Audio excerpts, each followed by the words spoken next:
My fiancée tried to move abroad and take my savings without telling me. I cut her off completely, and she's begging to reconcile.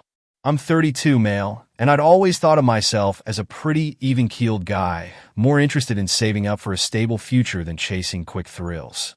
My fiancée, on the other hand, was the spontaneous type, always talking about traveling, exploring different cultures, and maybe moving abroad one day. At first, I appreciated her sense of adventure. She made me see the world in brighter colors. But as we got more serious, I started noticing how she had zero patience for living within our means. She was always pressing me about tapping into my savings for extra experiences. We'd been engaged for about a year, living together in my 2-bedroom apartment, which I'd inherited from my father. The place wasn't fancy, but it was ours, and it meant I could funnel my earnings into a savings account. I had a steady job in IT, and I'd slowly been building a financial cushion in case we ever wanted a house or children. My fiancée seemed supportive, until her talk about moving abroad intensified out of nowhere. One Friday, she came home excited, practically buzzing with news about a can't-miss opportunity in Europe. She'd landed a potential job offer, and they wanted her to start soon. I asked how she had managed to get such an offer without telling me, and she brushed it off. I only just found out. It's all moving so quickly. She peppered the conversation with glamorous details. A sleek apartment in the heart of a European city, new connections, endless possibilities. It caught me off guard, especially since she hadn't so much as mentioned applying for positions overseas. Then she dropped a casual line. "We'll need to access more of the money in your savings to help me get settled." My eyebrows shot up. "You mean our savings for a house?" She waved a hand. "Don't be so dramatic. We can always rebuild. This is a once-in-a-lifetime shot." I felt uneasy, but I also felt guilty for not wanting to stand in her way. So I told her I'd think about it. Over the next few days, she bombarded me with brochures and pictures of gorgeous cityscapes. I have to admit, part of me was tempted.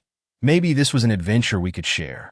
But something didn't feel right about how quickly she wanted to uproot everything, how little input she seemed to want from me, and how easily she kept labeling my savings as ours to spend.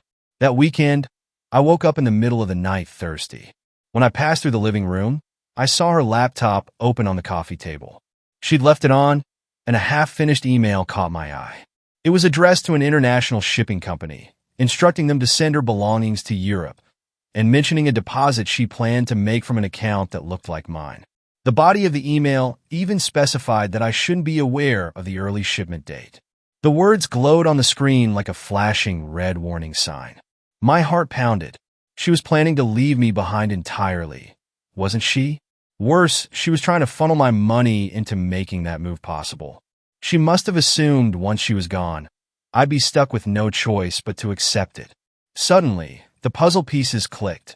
Her newfound urgency, her accidental references to my savings, the vague talk about rebuilding. She'd planned to ghost me abroad with every dollar she could grab. Stunned, I stared at the email, reading it twice to confirm I wasn't imagining things. She mentioned shipping her furniture, clothes, and various boxes. No reference to me or any of my stuff. My name appeared only when she noted the bank account she intended to dip into was in my name.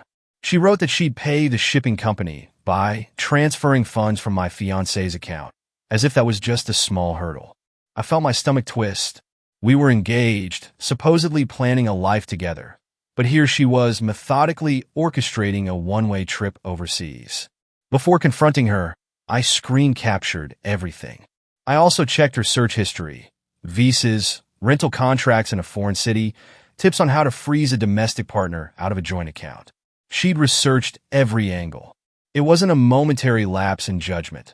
She'd been planning this for weeks, maybe months. The next morning, I confronted her.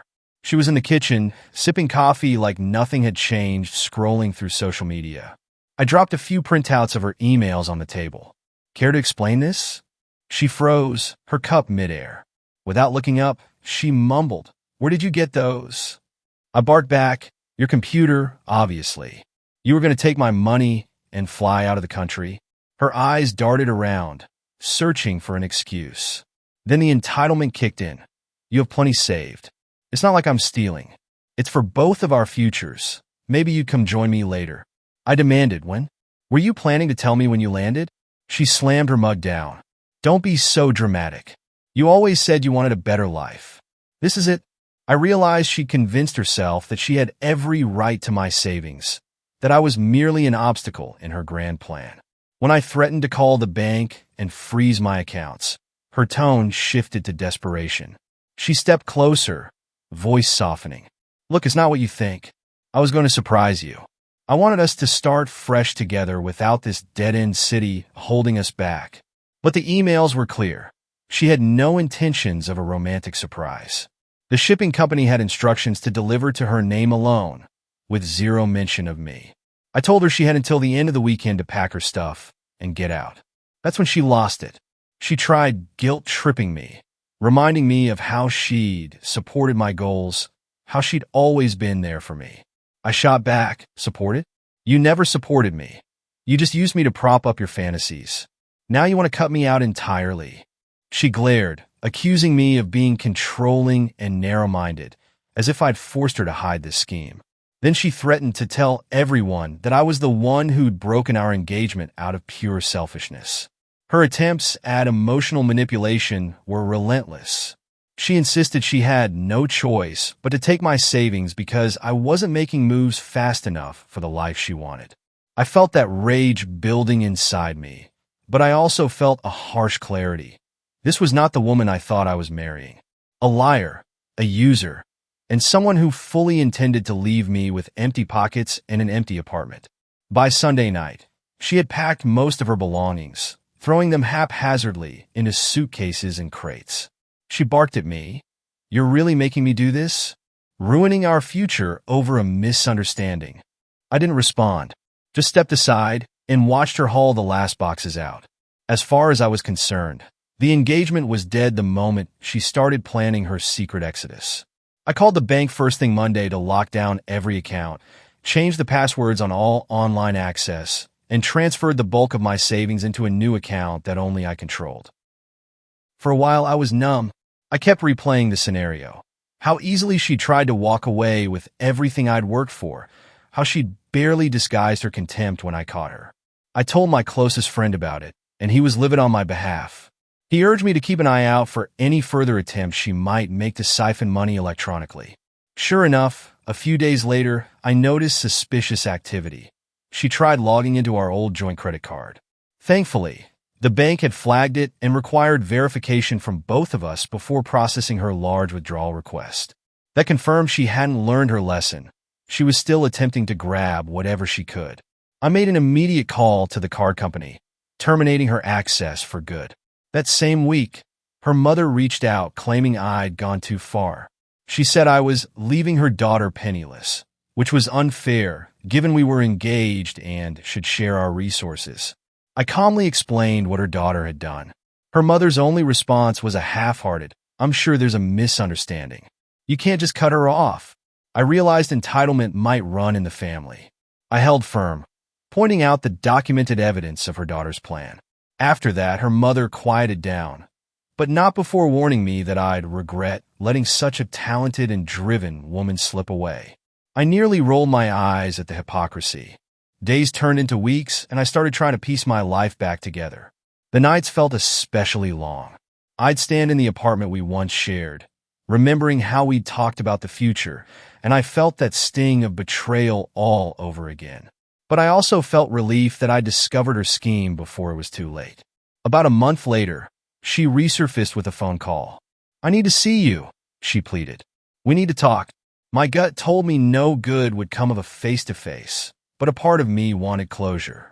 We agreed to meet at a neutral spot, a cafe near my office. She arrived wearing an expression that was half remorseful, half manipulative. She started with an apology, but it quickly devolved into justifications. I was scared. I felt stuck. I needed to escape. I asked, "Escape what?" "A stable life with someone who cared about you." Her eyes darted away. She admitted that she'd gotten the job offer abroad, but quickly lost it after failing to produce certain documents she'd never asked me for, by the way. She also revealed that her plan to move had fallen apart the moment I cut her off financially. She no longer had the funds for the flight, deposit, or shipping. She tried to spin it into a sob story about how she was ruined without me. I leaned back, arms folded. So, let me get this straight. You can't pull off your original plan. So now you want to come back? She frowned. Don't say it like that. I want us to move on together. The audacity left me speechless. She rattled on about how we could rebuild trust if I gave her another chance, how she'd learned her lesson. Then came the kicker. We're still engaged after all. You can't just throw that away. I nearly laughed at her nerve. I reminded her that the ring was still at my place. She'd taken it off before packing her boxes, leaving it on the kitchen counter as though it were worthless. She tried to claim that was just a temporary reaction. I told her, no, you made it clear how little you value me or my savings. I'm done. Seeing I wasn't budging, she flipped tactics again, tears welling up as she asked, so you don't believe in second chances? I responded quietly, when trust is broken like that, it's gone. It's not an oops, let's try again situation. You plan to empty my accounts and vanish. Her face twitched at the word empty, and I knew she hated being confronted with the truth. She then accused me of being heartless, insisting she had no place to stay and was drowning in debt. Perhaps she expected me to swoop in and rescue her. But I wouldn't. I told her to find her own path, just like she'd planned. But your savings could help both of us get a fresh start, she pleaded. All I need is a little to get back on my feet. That's when I realized she wasn't even trying to hide her intentions. She was still aiming for a slice of my money. I stood up, dropping a few bills on the table for my coffee, and said, we're done here. She grabbed my arm, hissing, don't you dare walk away. You owe me at least a conversation about the future.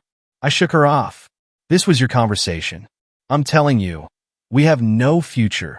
Before she could protest, I left. My chest felt tight, but also relieved. There was no going back. In the weeks that followed, she bombarded me with messages, apology letters, voicemails, texts.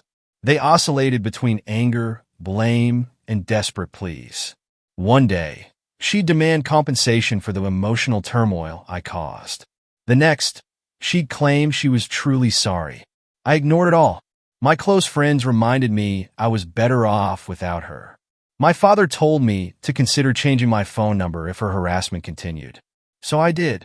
Legally, since we were only engaged and not married, dividing assets was straightforward. My lawyer confirmed that any attempt by her to claim rights to my savings would fail. She was never on the account as a joint holder. The brief period we had a shared credit card was already resolved when I canceled her authorization. She had no legal claim, no leverage. In the end, she faced the full consequences of her entitlement. She lost access to the job abroad, lost our engagement, and found herself alone without the funds she'd banked on. Mutual acquaintances told me she couch surfed for a while before moving back in with some extended family. Whenever someone tried to guilt me into forgiving her, I laid out the facts of her plan.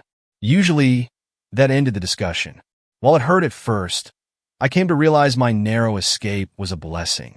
I could have woken up one day to find her gone, my accounts emptied, and a cryptic note left behind. Instead, I was able to cut her off before real damage was done. Even so, I'll never forget the shock of finding out how far she was willing to go.